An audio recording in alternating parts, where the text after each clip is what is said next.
auditeurs de Radio Matania, c'est le moment de la prédication et celle que j'ai le bonheur d'introduire est une prédication donnée par le pasteur Claude Missindibazi, le pasteur responsable de l'église protestante évangélique Matania à Corbeil-Essonnes en France métropolitaine. Cette prédication a pour titre le suivant: Il nous a déliés. Et pour test de référence, celui d'Apocalypse, chapitre 1, du verset 4 au verset 6. Il nous a déliés, Apocalypse, chapitre 1, du verset 4 au verset 6, est une prédication qui a un focus sur la délivrance. Qu'est-ce que c'est que la délivrance? À quoi correspond l'expression être délivré? Qui nous délivre? Comment sommes-nous délivrés? Vous aurez toutes les informations en écoutant cette prédication que je vous recommande vivement et vous invite ardemment à partager autour de vous. Dans sa version écrite, elle est déjà disponible sur notre site www.eglisematania.com.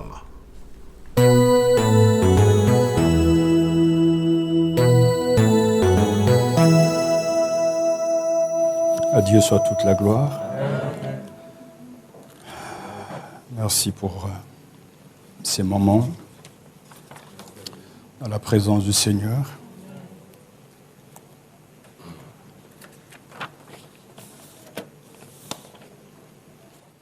J'ai un message spécial pour vous de la part de Dieu. Je veux que nous prions avant de l'écouter.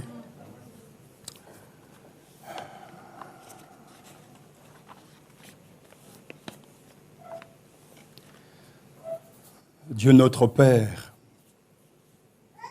même si tu nous accordais la grâce de vivre 2000 ans, nous aurons toujours du mal à comprendre ton amour à notre égard. Nous ne sommes jamais à la hauteur de tout ce que tu représentes, de tout ce que tu offres et de tout ce que tu donnes. Mais ce matin, nous voulons te répondre et te dire simplement merci. Merci de ce que tu nous aimes et tu continueras toujours de nous aimer.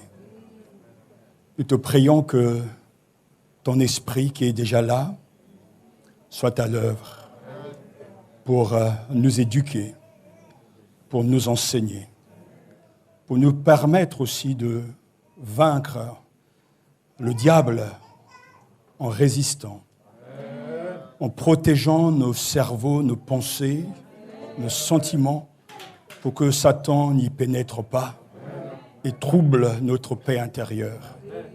Nous ne voulons pas écouter cette voix extérieure, ce sommeil inhabituel.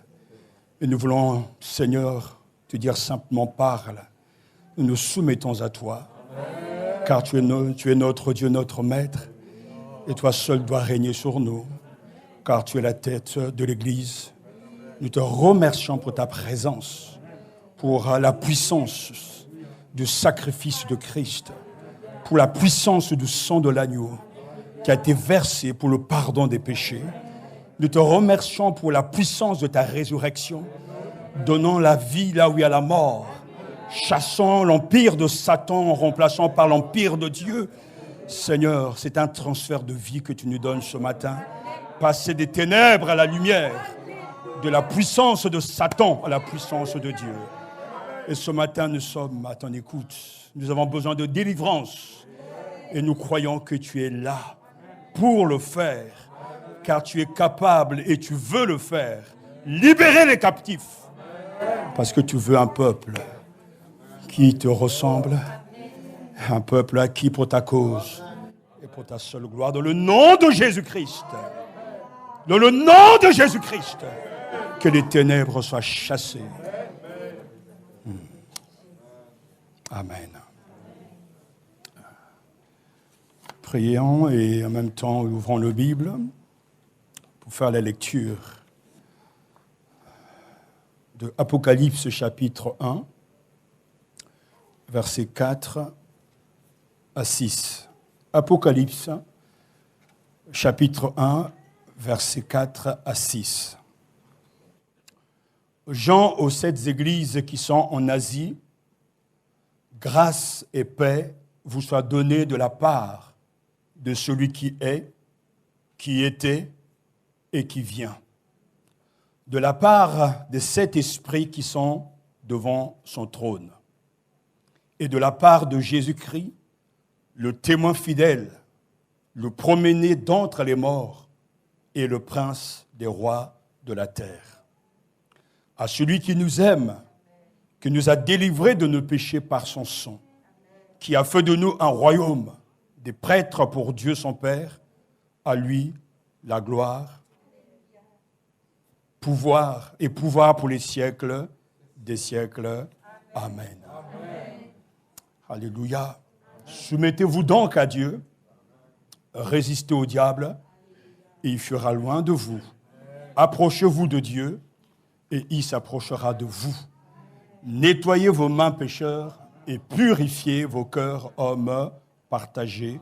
Jacques, chapitre 4, versets 7 à 8. Amen. Asseyez-vous.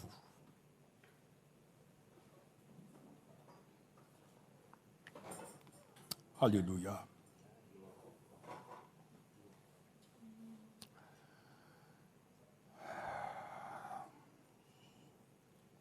L'Apocalypse s'ouvre par une formule probablement trinitaire. Grâce et paix vous soient données par il est, il était et il vient, par les 7 esprits présents devant son trône et par Jésus-Christ, le témoin fidèle. De la part de celui qui est, qui était et qui vient, est une paraphrase, une interprétation du nom divin révélé en Exode chapitre 3, versets 14 à 15. Dès l'ouverture, l'apôtre insiste et affirme la transcendance de Dieu, qui est le seul à pouvoir s'appeler « Je suis ». La formule de l'Apocalypse affirme donc l'existence de Dieu au présent. Il est, au passé, il était. Mais ce passé est particulier car la grammaire grecque nous dit que c'est un temps, le temps de l'imparfait, c'est-à-dire le temps grammatical de la durée. Comme nous pouvons le lire dans l'Évangile selon Jean chapitre 1, verset 1, « Au commencement était la parole ». Alors, Jean introduit tout de suite le Dieu vivant et vrai, le Dieu qui est toujours présent, qui n'a ni passé, ni présent en Dieu, mais ni futur, il a toujours été et il le sera toujours. Alors qu'on s'attend à ce qu'il sera, l'apôtre dit, il vient. De la part de Jean aux 7 esprits qui sont en Asie, que la grâce et la paix vous soient données de la part de Dieu, celui qui est, qui était et qui vient. De la part de cet esprit et de la part de Dieu, nous accueillons ces salutations au nom de notre Seigneur Jésus-Christ. Pourquoi une telle introduction? En ce temps-là, l'Église passe par des moments difficiles. Et une Église qui est au dos, au mur, et qui se bat pour survivre a besoin plus que de l'exhortation morale et de pieuses supplications. Cette Église a besoin de voir le Christ. nous savons que cette Église a besoin de voir le Christ. Car pour tenir ferme face à l'opposition, il nous faut voir Jésus. Et cette révélation vient de lui. Le premier chapitre rend cela particulièrement évident parce que Jésus-Christ est présenté avec 3 titres majestueux auxquels s'ajoute l'exposé de ses exploits passés et de ses victoires à venir. Le Christ est d'abord désigné comme le témoin fidèle. Le Christ est le témoin fidèle. C'est une qualité que lui seul peut avoir, car il a été fidèle du début jusqu'à la fin. Il a été fidèle dans la mission que le Père lui avait confiée. Il a parlé de ce qu'il savait et rendu témoignage de ce qu'il avait vu, et rendant même témoignage devant Ponce Pilate. Le Christ est désigné comme le témoin fidèle. Les chrétiens doivent être aussi fidèles comme la tête, leur Dieu, leur Sauveur, leur Seigneur. Fidèles à Dieu, fidèles dans sa maison, fidèles dans nos responsabilités. Ensuite, Jésus est désigné et nommé comme le premier-né des morts. Alléluia. Il est question donc ici de sa mort et de sa résurrection. Et ce matin, je bénis Dieu de ce que nos chants nous ont entraînés, nous ont dirigés vers la contemplation de l'œuvre de Jésus-Christ, le Rédempteur parfait, lui qui jadis était mort, mais maintenant il est vivant au siècle des siècles. Alléluia. Devant tant de mépris à l'égard du Christ, de son œuvre, la Bible nous dit que le premier-né des morts, c'est Jésus-Christ. D'autres avant lui avaient été ramenés à la vie. Souvenez-vous de Lazare. Mais il fut le premier à ressusciter à une vie nouvelle. Une vie incorruptible.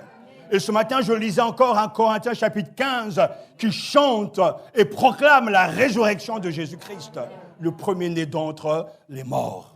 D'autres étaient revenus à la vie seulement pour mourir de nouveau, comme Lazare, n'est-ce pas? Il est ressuscité, lui, il est vivant au siècle des siècles. Il est maintenant le vivant, comme le dit le verset 18 du même chapitre, la mort n'a plus d'emprise sur lui. Et une église persécutée, se préparant au martyre, a besoin de saisir, d'accepter, de vivre, de proclamer que le premier-né des morts, c'est le Seigneur.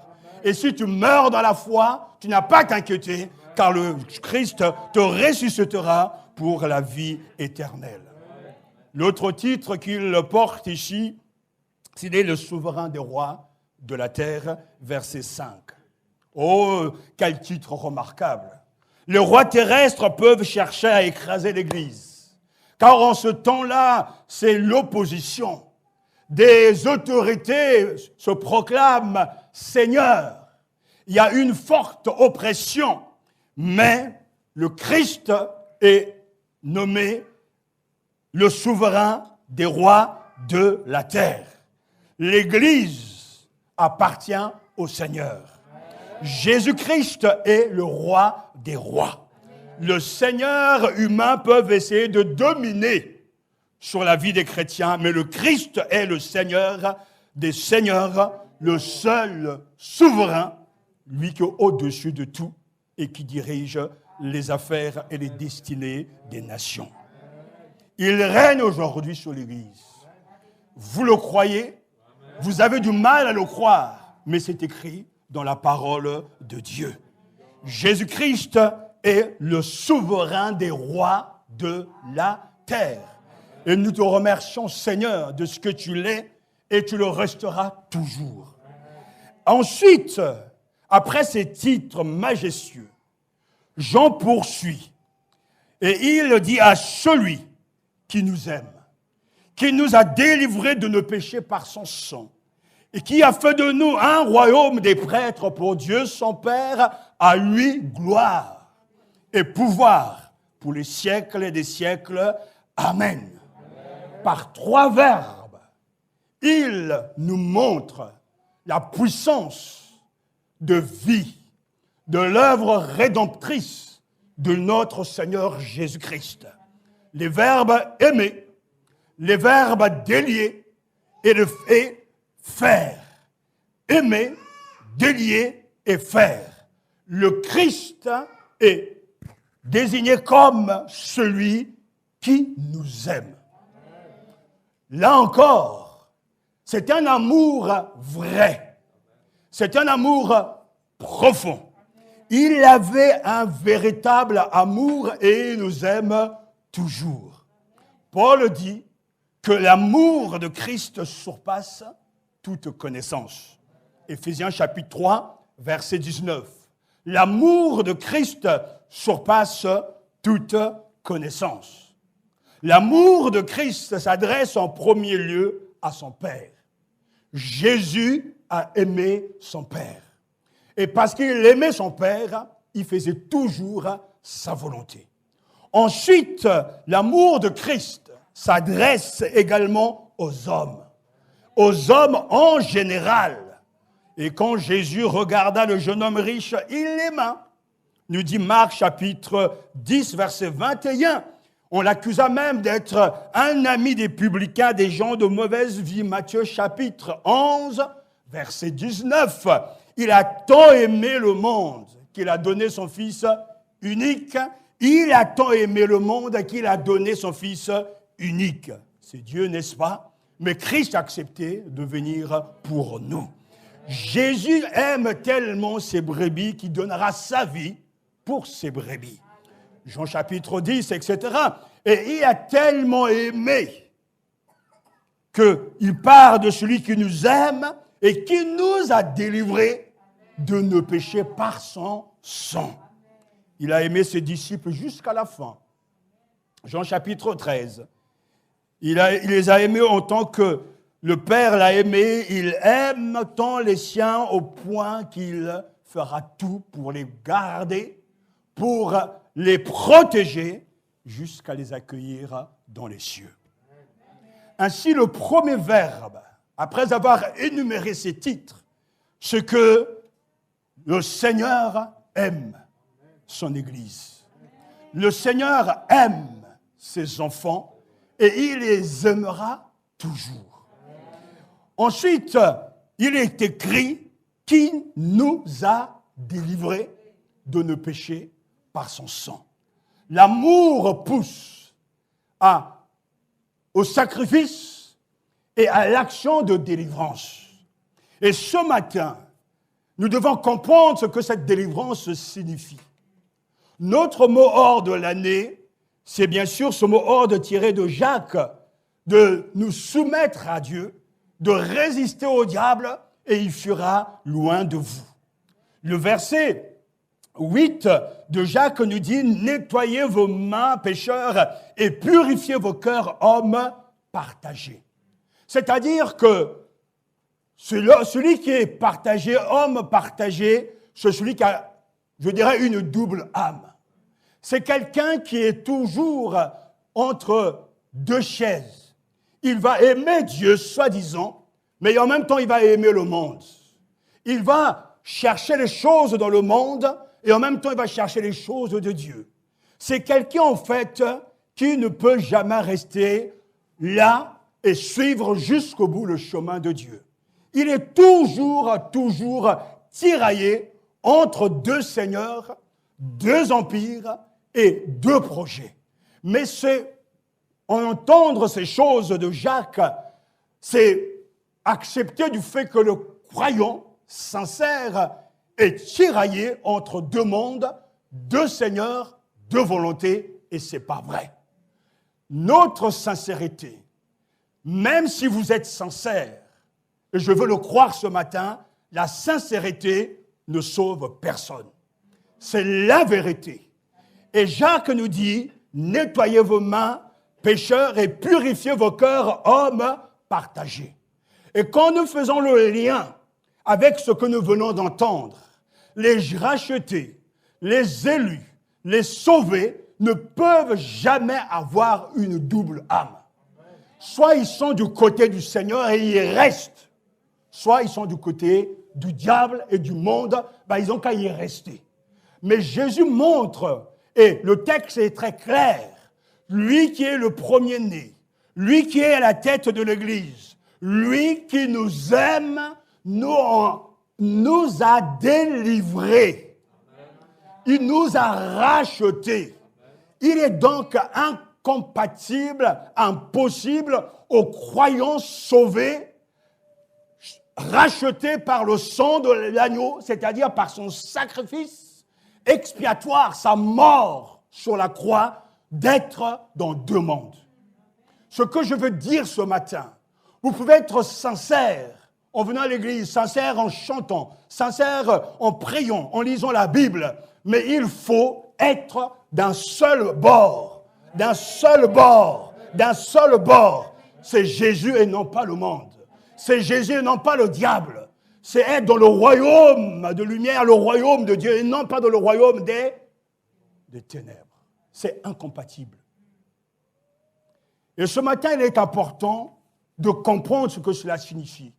Parce que je crois que ce manque d'authenticité est un affront, une contradiction par rapport à ce que Jésus est et ce qu'il fait. Quand Jésus sauve, il sauve parfaitement. Les temps des verbes sur la aoriste, c'est-à-dire que l'action, l'œuvre que Christ accomplit dans la vie d'un croyant, c'est une œuvre totale, complète. C'est fait. Et il n'y a rien à ajouter. Soit on est sauvé, soit on ne l'est pas. Mais on ne peut pas être avec deux seigneurs. Et c'est ce qu'il nous dit ici, lorsque l'auteur inspiré utilise le verbe grec luo. Ce verbe signifie détacher, libérer, délivrer, relâcher. On l'utilisait, écoutez-moi bien, pour l'action de se défaire de ses vêtements ou d'une armure. Appliquée à l'être humain, cette expression signifie délier des entraves. Par exemple, libérer un prisonnier. Libérer quelqu'un qui est en prison. Le Christ nous a délivrés. Il nous a libérés de nos péchés. Ça veut dire que nous ne sommes plus prisonniers de mauvaises pensées. Nous ne sommes plus prisonniers de nos mauvaises habitudes. Il nous a libérés. C'est l'aoriste, c'est fait. Ne dites pas ce matin au nom de Jésus qu'il a fait alors que vous vivez le contraire de ce qui est écrit. Il faut être humble et reconnaître que cette libération n'existe pas ou ne marche pas. L'évangile ne m'a pas libéré de mes mauvais penchants. Car si Christ est le Seigneur, et il est, si Christ est roi, et il est, alors ce qu'il a fait est juste. Ce qu'il a fait ne peut jamais être reproduit, car il libère. Et il libère entièrement. Ce mot est riche, parce que dans le livre de l'Apocalypse, il revient au chapitre 5, un de mes chapitres préférés, où il y a la célébration de la victoire de Jésus-Christ, la proclamation, la louange, la doxologie, alléluia. Et quand on présente, en tout cas, cette scène, il nous est dit que qui est digne d'ouvrir le livre et d'en rompre les sceaux. Et l'ange dit, personne ne fut trouvé digne au ciel d'ouvrir les sceaux, d'ouvrir le livre et d'en rompre les sceaux. Personne. Et l'ange dira, ne pleure pas, alléluia. Le lion de la tribu de Juda. Lui, oui, il a cette capacité, il peut ouvrir le livre et en rompre les sceaux. Lui qui est le lion de la tribu de Juda, racine de David, lui seul peut défaire, détacher, rompre les sceaux pour en lire le contenu, car il a été trouvé digne. Merveilleux sauveur. Ainsi, c'est ça. Nous sommes en quelque sorte totalement ligotés, emprisonnés. Mais le Christ est apparu afin de détruire les œuvres du diable. Il est venu te libérer. Et le message de Dieu ce matin pour toi, ce que tu ne peux pas être libre, si le Christ ne t'affranchit pas. Je veux te dire, ça va te choquer. Tu es un esclave. Tu es encore lié. Tant que tu tombes dans tes mauvaises habitudes, tant que tu penses que venir à la maison de Dieu est une option, tant que tu ne prends pas à cœur la méditation de la parole de Dieu, le service dans la maison de Dieu, tu es encore ligoté. J'aimerais illustrer cela par simplement une image. J'aime beaucoup les westerns. Et jusqu'à présent, je regarde toujours le western sous ton noir et blanc. Mais entre-temps, j'ai compris que le western d'avant, où les cowboys, les Américains attaquaient les Indiens comme Cochise, etc., tout ça s'est dépassé. Entre-temps, on a appris que les vrais Américains, ce sont les Indiens. Mais ce qui est extraordinaire, et aujourd'hui, tout ça, ça a été redressé, il y a eu de très bons westerns pour remettre un peu l'histoire à sa place, et nous bénissons Dieu. Mais dans les films de western, il y a souvent cette image du cow-boy sur son cheval. Et il a son pistolet. Et il a aussi son lasso. Donc il est là. Quand il veut attraper quelqu'un, il fait ce geste. Et il lance le lasso. Voilà mon illustration. Et la personne est attrapée. Et il tire. Et la personne travaille enchaînée et traînée, humiliée. Cette image, Dieu me l'a donnée pour montrer que le croyant, même s'il est sincère, il est comme Lazare qui a reçu la vie, mais qui est encore enchaîné, et dont Jésus dira délie-le de ses bandages. Le lasso est jeté, tu es attrapé et Satan tire. Il tire, quand il tire, tu fais ce qu'il veut. Et à un moment donné, on peut même lâcher de l'est et tu as l'impression que tout va bien dans ta vie. Tu respires, tu marches spirituellement, à un bon moment, tout recommence. Tu n'arrives même pas à prier. Tu n'arrives même pas à témoigner. Tu n'arrives même pas à gagner la victoire sur tes péchés, tes penchants, ta nature égoïste. C'est que le lien est toujours là. Pourtant, l'évangile est une puissance de salut. L'évangile donne à la vie, mais il faut enlever les bandages et les bandelettes pour être totalement libéré. Le Christ est venu pour déchirer, enlever, pour que celui qui est jadis enchaîné, emprisonné, soit libéré et ne soit plus sous le joug de Satan ou des démons. Gardez cette image, on va y revenir. N'oubliez pas ce lasso. Et quelqu'un tire. Nous ne devons jamais oublier que le lasso est une belle image du lien qui est là. Mais la Bible nous montre que le Christ apporte la libération. Soulignez ce petit « nous ». Il nous a délivrés de nos péchés. Nos péchés. Il parle de la communauté et étant le dernier livre, alléluia, de la Bible, l'Apocalypse nous montre ce qui arrivera de l'autre côté. Il n'y aura jamais au ciel des menteurs. Il n'y aura jamais au ciel des gens qui commettent l'adultère. Il n'y aura jamais au ciel des voleurs, des lâches. Ça n'existe pas, car tous ceux que Jésus a rencontrés, à qui il a porté l'évangile, ont été aimés et sont aimés et déliés. Rachetés, délivrés des entraves, libérés de ces liens qui jadis les tenaient.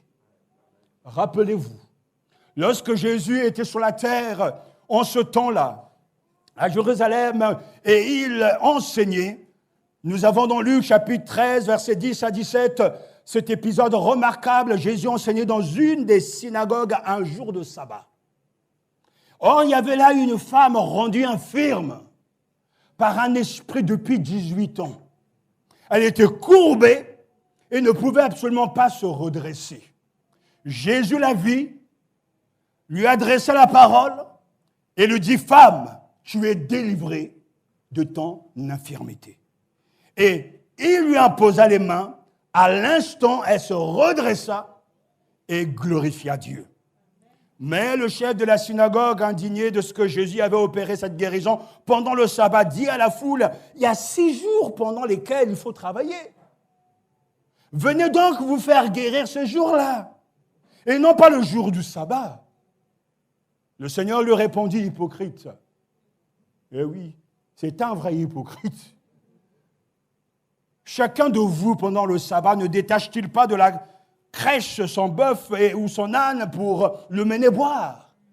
Et cette femme, qui est une fille d'Abraham, écoutez, et que Satan tenait liée depuis 18 ans, il n'aurait pas fallu la détacher de ce lien le jour du sabbat. Tandis qu'il disait cela, tous ses adversaires étaient remplis de confusion et la foule se réjouissait de toutes les choses glorieuses qu'il faisait. Nous voyons que Satan a le pouvoir de lier quelqu'un. Et ça a duré 18 ans. 18 ans de larmes. 18 ans de pleurs. Courbé, elle ne pouvait pas se redresser. Mais Jésus passait par là. Jésus prêchait, alléluia, dans une synagogue un jour de sabbat pour dire et affirmer que je suis moi le maître du sabbat.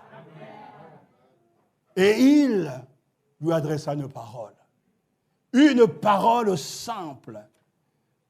Femme, tu es délivrée de ton infirmité. Et lui en posa les mains. Et cette femme, elle rendait gloire à Dieu. C'est là l'image de la conversion. L'image de celui qui est courbé sous le poids de ses péchés. Celui qui est ligoté année après année, qui fume, qui boit, qui couche de gauche à droite, qui regarde tout et n'importe quoi. Mais quand Jésus arrive, quand l'évangile est prêché, l'évangile apporte une parole de libération. Je le veux, soit pur, soit guéri, soit délivré. Et là, le miracle prend place. Parce que la parole de Dieu crée toujours la vie et donne la vie. Elle glorifie Dieu. Alléluia. Il y a des ces liens qui sont terribles. Comme ce lasso. Et à chaque fois, ça revient et ça recommence. Ces liens, il ne faut pas les confondre avec la tentation. Car l'on peut être tenté sans commettre de péché. Jésus a été tenté sans commettre de péché. Il y a des liens qui ont du mal à se briser, à cesser leur pouvoir sur des âmes qui sont normalement au Seigneur. Combien de fois n'ai-je pas entendu « c'est plus fort que moi ». Ça a été plus fort que moi.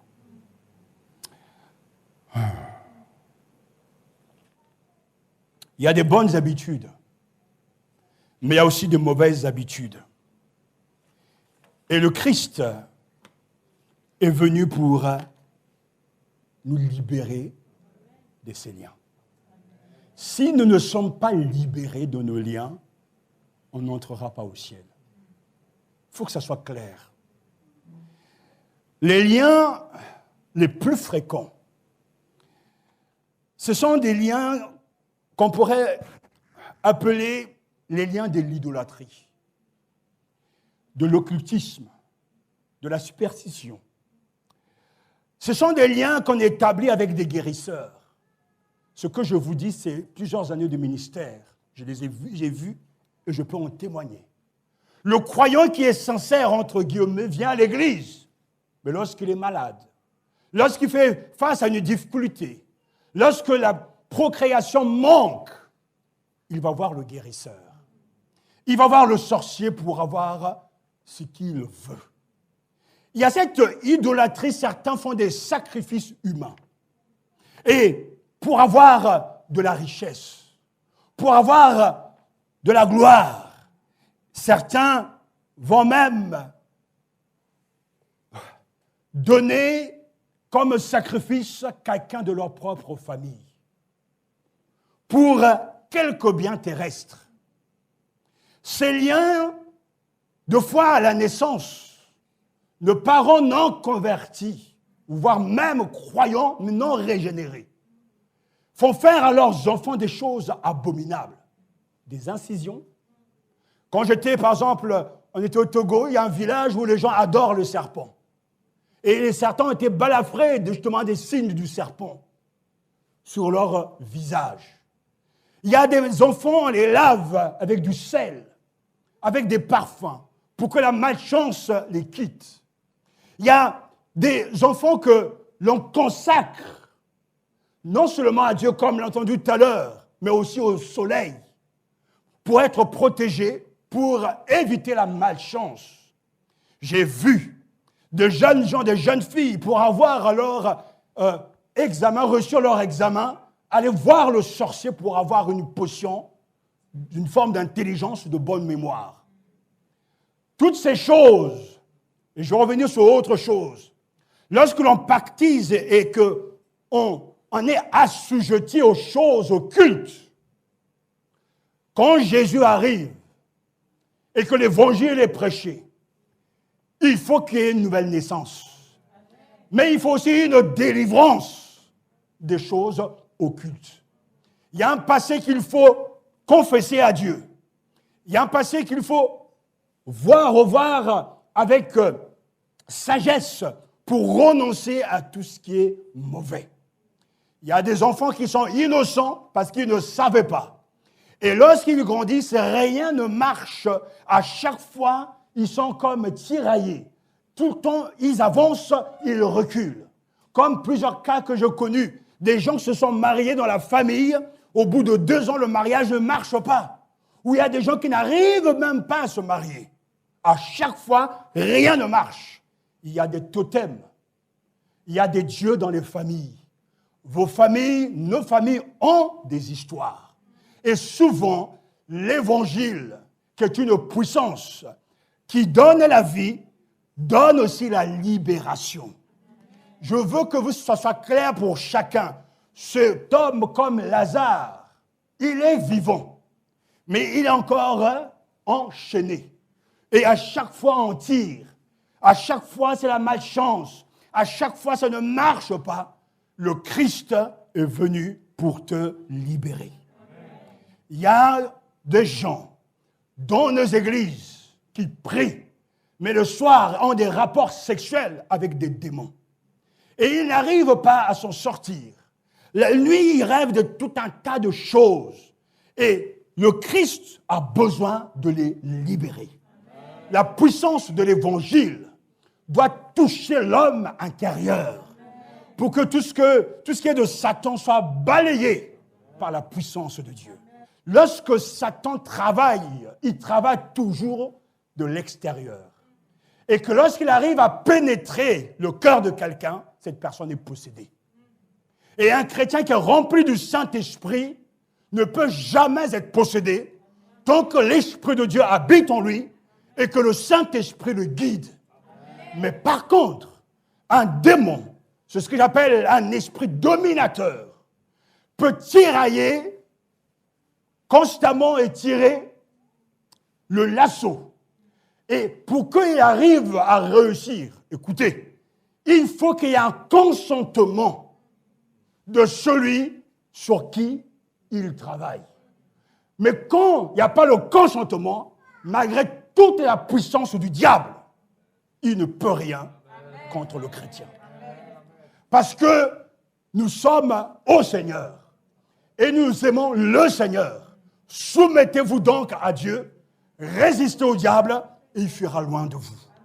Au moment où je vous parle, je sais que dans la nuit, certains ont des combats des songes. des rêves bizarres. Certains, on les a vus en train d'avoir des rapports sexuels avec des animaux, des bêtes, ayant une forme humaine, mais pourtant ayant des pieds d'animaux. Lorsque nous dormons, nous sommes à la merci de n'importe qui. Mais celui qui veille sur nous, celui qui est en nous, est plus fort que celui qui est en nous. Il y a le combat physique qui est visible. Nous savons, nous l'avons vu dimanche passé, que Satan est très rusé. J'espère qu'il avait bien compris. Et qu'il est surdoué dans l'art de mentir et de pervertir l'évangile. Mais il envoie la maladie, comme pour le cas de Job, cette femme également. C'est un esprit qui était en elle et qui la maintenait. Et ça a duré 18 ans. Mais c'est un combat extérieur. Mais alléluia, quand nous naissons de nouveau, l'homme spirituel, lui, est un être qui entre dans la réalité des choses de Dieu. Et il se nourrit de quoi? De la parole de Dieu. L'homme spirituel grandit au-dedans de nous et devient plus fort.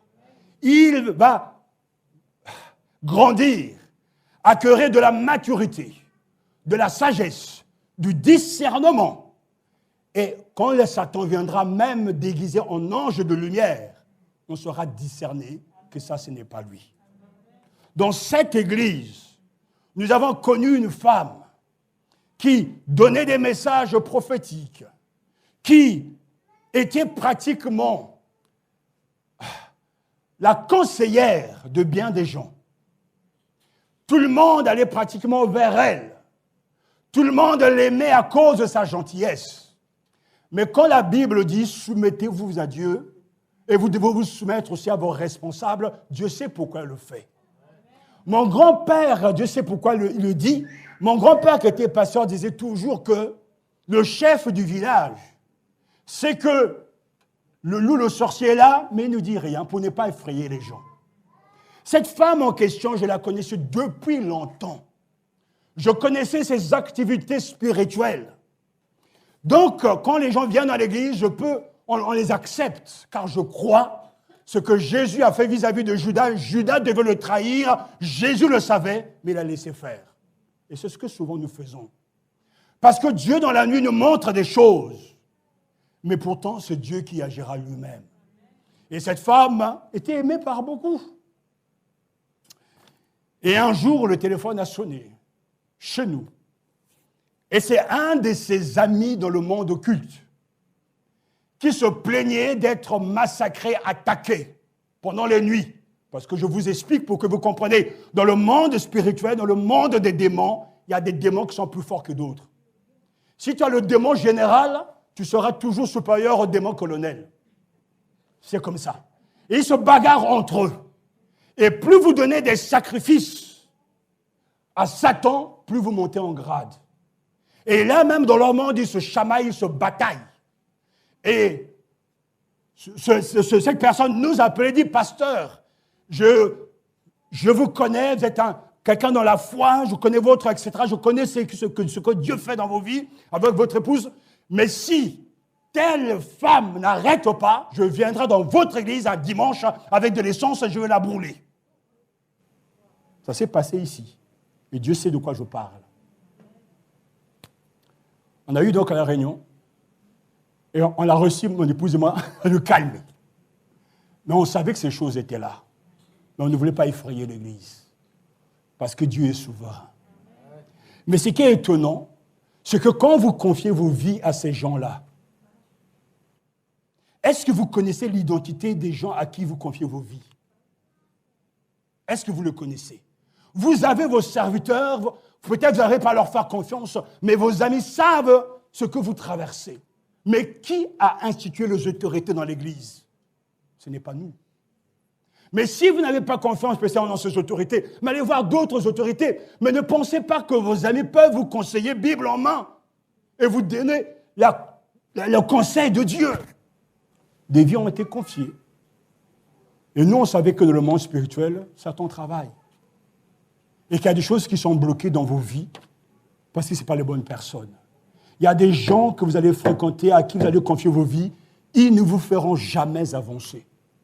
Mais vous ne pourrez jamais penser qu'ils sont au service de Dieu. Dans l'église de Dieu, il y a le bon grain et puis là, il y a l'ivraie. Mais la chose la plus grave, c'est que Satan est toujours là. Et quand, après avoir prié, parce que tout ce qui se passe dans l'église, on note, les prophéties, les visions, les chants, etc. Quand la situation est arrivée, j'ai donc pris la décision et j'ai réagi. Mais ce qui est très étonnant dans ce que je vous dis là, c'est que beaucoup de gens étaient blessés par mon attitude. Écoutez bien. Au lieu de dire le pasteur a raison, mais comme ce que j'appelle un lien affectif satanique, c'est-à-dire que quand on n'est pas dans la vérité, écoutez-moi bien, on couvre toujours ses amis. Même lorsqu'ils sont en train de pécher, de médire, au lieu de les arrêter parce que l'esprit de vérité est en vous, vous cautionnez ce qu'ils sont en train de faire. Vous participez à la chorale satanique, à l'Internet, etc., de Satan, et vos propres vies sont totalement brisées. Ce qui fait qu'il y a des choses dans vos cœurs, dans vos esprits, qui ne sont même pas fondées sous la vérité, mais sur le oui-dire. Et quand j'ai pris cette réaction, Satan n'était pas content du tout. Parce qu'il oublie que même l'apôtre Pierre, qui était proche de Jésus, à qui Jésus dira « Arrière de moi, Satan », j'appelle cela le lien des sentiments. Parce qu'il aimait son Seigneur, mais d'un point de vue humain.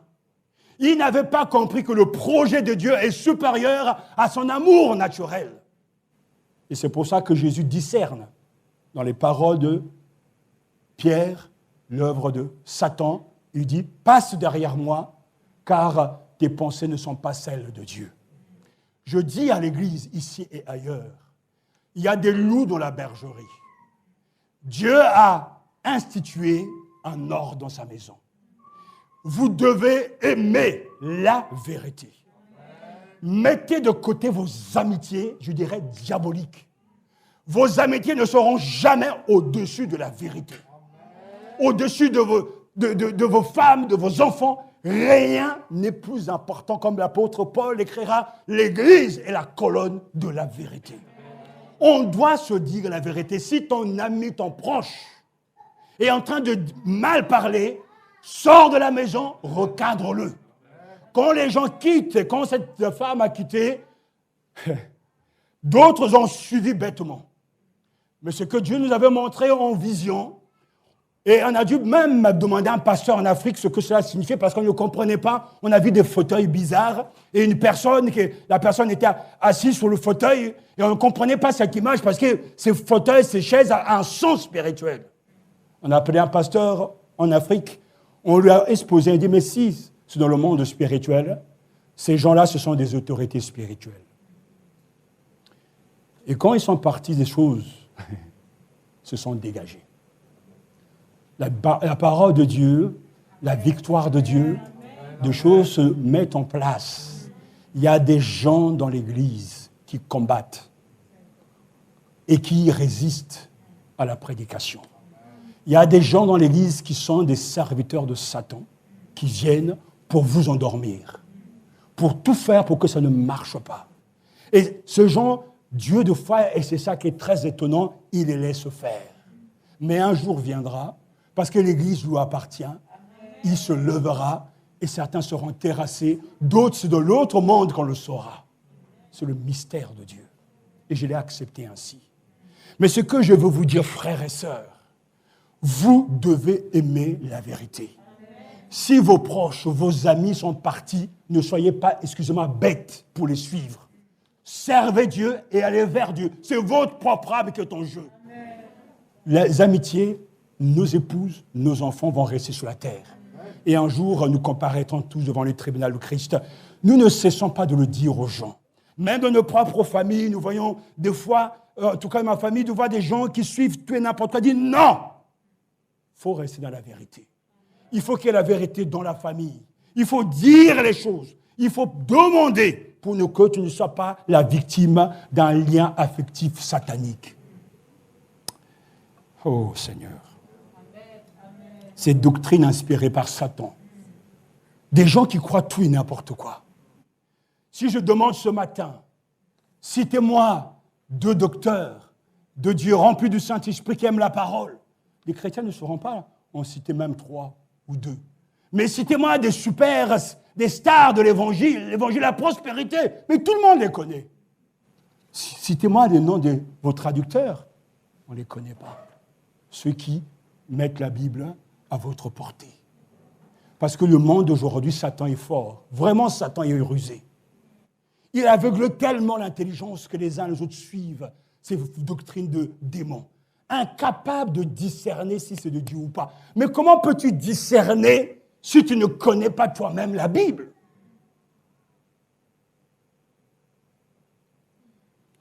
Un frère me disait cette semaine, il faut 10 ans pour former un homme de Dieu, pour bien comprendre la Bible. Je dis, mais non, il faut toute une vie. Parce que même aujourd'hui, j'apprends toujours. Parce que plus j'avance, plus on avance, et plus la lumière brille. Et plus la compréhension brille.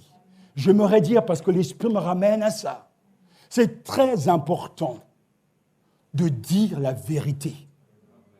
Et ne cherchez pas à arrondir les angles pour garder vos amitiés, vos amis, vos relations. Vous y perdrez. Je vous le dis au nom de Jésus. Je vous le dis.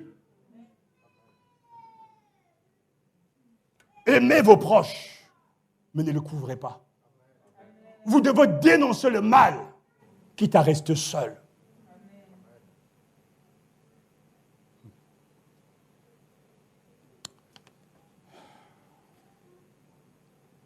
Ce matin, peut-être dans cette salle, il y a des gens qui ont des amulettes, des bracelets au poignet, des pendentifs, etc., magiques. D'autres aiment jouer au loto, au tiercé. Mais tout ça, ils sont liés.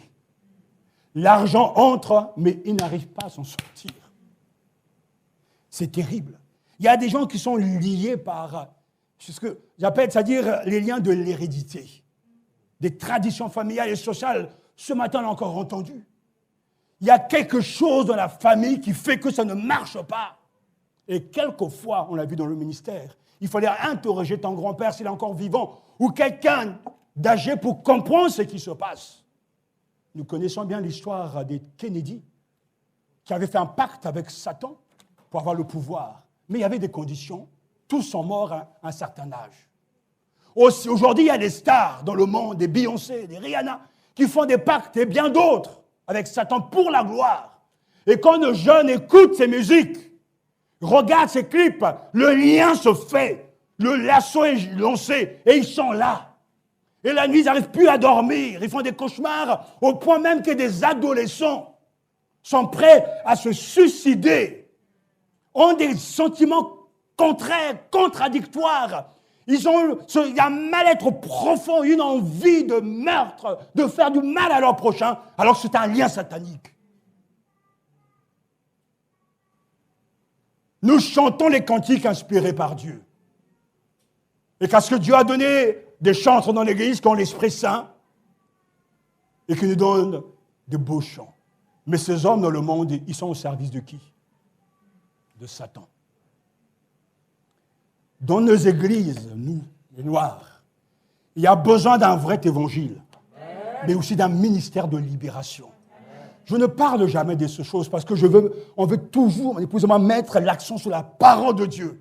Mais il y a besoin d'un suivi, d'une relation d'aide. Car il y a des gens qui ne s'en sortiront pas s'ils ne viennent pas au pied de la croix et ne confessent leurs péchés à Jésus-Christ pour qu'ils soient libérés. Lorsque nous baptisons des gens, vous savez toujours la formule qui dit « Je veux renoncer à Satan et à ses œuvres ».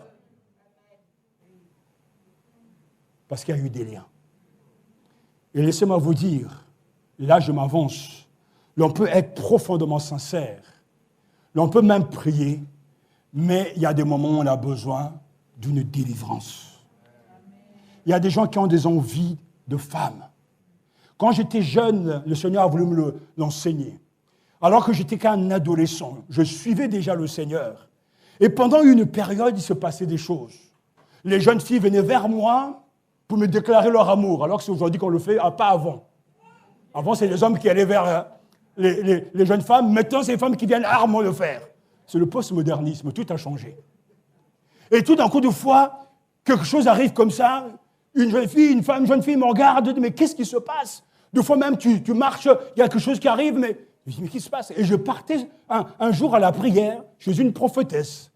Et pendant que j'étais là en train de prier avec elle, cette prophétesse m'a dit, jeune garçon, le Seigneur est avec toi, mais Satan t'envoie, il me disait, comme des petites...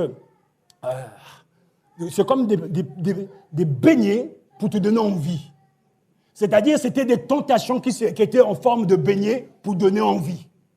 Et ce qui fait que même si tu n'es pas beau, mais moi je suis beau, n'est-ce pas? Alléluia. Des gens t'aiment. Tout ça pour te séduire. Tout ça pour te faire tomber. Et je me suis dit que je ne suis jamais tombé. Et si tu tombes, tu entres, tu prends ce chemin, comme le dit le livre de Proverbes, il y a 2 fois tu n'en reviendras jamais. Parce qu'il y a des gens qui sont liés par l'esprit sexuel. Ils ne cessent pas d'aller de femme en femme, d'homme à homme. Ils sont accros des choses de la chair. Ce sont des liens. Il faut les détacher. Les gens arrivent à se concentrer, il y a tellement de liens, mais c'est important parce que Dieu parle. Des gens qui sont capables de rester 3 heures à regarder un Spider-Man ou autre film. Mais quand ils viennent à l'église, ils sont en train de roupiller. Ces gens-là, ils sont liés. Ces gens-là, ils sont liés parce que quand la chose se répète, c'est qu'il y a une activité de satanique derrière. Je dis toujours que même l'absence occulte, 1 fois ça va, 2 fois ça va, mais quand c'est tout le temps, c'est un lien. Jésus aimait la maison de son Père et tous les chrétiens aiment la maison de Dieu. Ce que Dieu veut nous dire ce matin, il est venu nous délier.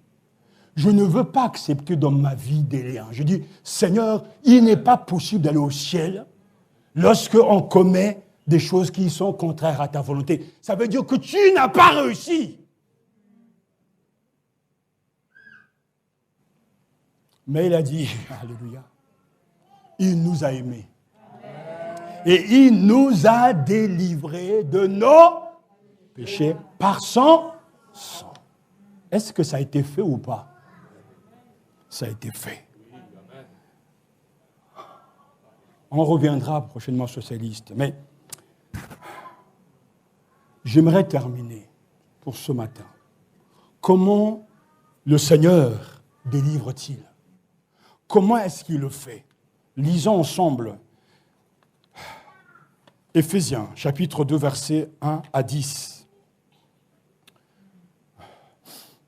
Éphésiens, chapitre 2, versets 1 à 10. Comment le Seigneur délivre-t-il? Le péché est là, au fond de notre âme. Versets 1 à 3.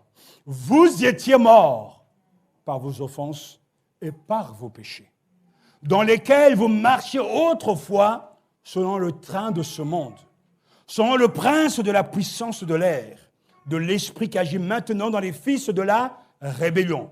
Nous tous aussi, nous étions de leur nombre, et nous vivions autrefois selon les convoitises de notre chair, accomplissant les volontés de la chair et de nos pensées, et nous étions par nature des enfants de colère comme les autres. Verset 4. Mais Dieu, qui est riche en miséricorde, à cause du grand amour dont il nous a aimés, nous qui étions morts par nos offenses, nous a rendus vivants avec Christ. C'est par grâce que vous êtes sauvés. Il nous a ressuscités ensemble et nous a fait asseoir ensemble dans le lieu céleste en Jésus-Christ, afin de montrer dans les siècles à venir l'infinie richesse de sa grâce par sa bonté envers nous en Jésus-Christ. C'est par la grâce que vous êtes sauvés, par le moyen de la foi. Et cela ne vient pas de vous, c'est le don de Dieu. Ce n'est point par les œuvres, afin que personne ne se glorifie, car nous sommes son ouvrage, ayant été créés en Jésus-Christ pour des bonnes œuvres que Dieu a préparées d'avance afin que nous les pratiquions. Nous avons dans ce passage un problème, c'est le péché qui est en nous. Autrefois, mais nous avons aussi la solution, mais Dieu, qui est riche en miséricorde, à cause du grand amour dont il nous a aimés, il nous a co-ressuscités avec Christ. Il nous a co-vivifiés. Il nous a donné une vie nouvelle. Ainsi, ce qui jadis était l'œuvre de Satan a été brisé, a été enterré lorsque nous sommes nés de nouveau et que le Christ est venu habiter en nous.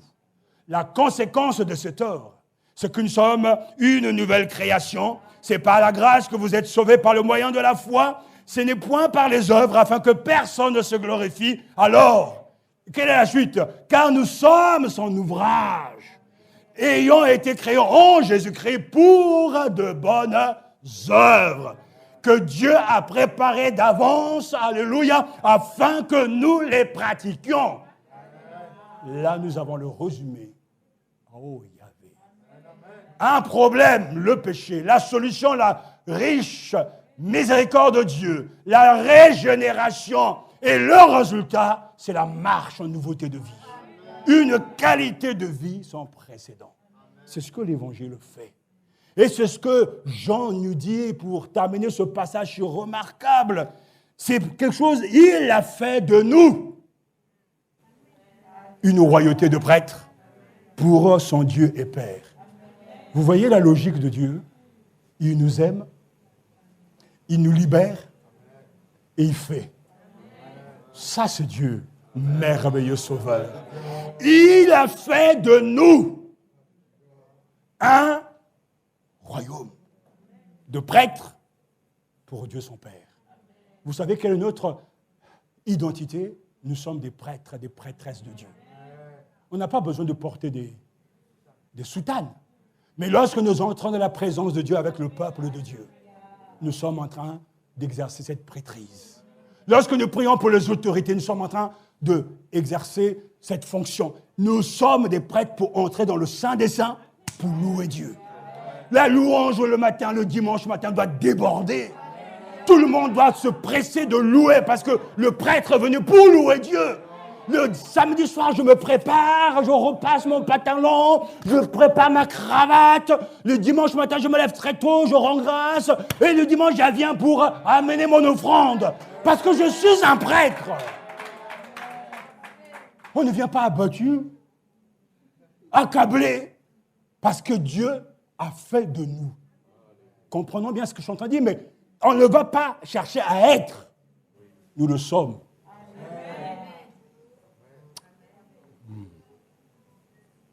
Alors, automatiquement, la conclusion, elle est belle. J'en termine.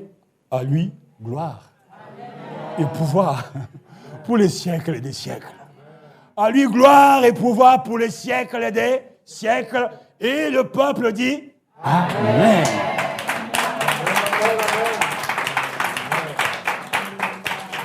Oh. Alléluia. Levons-nous pour répondre à l'appel de Dieu. À celui qui nous aime. Puis-je les aimer. Béni soit ton Seigneur. À celui qui nous aime, qui nous a délivrés de nos péchés, par son sang, et qui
Merveilleux Rédempteur.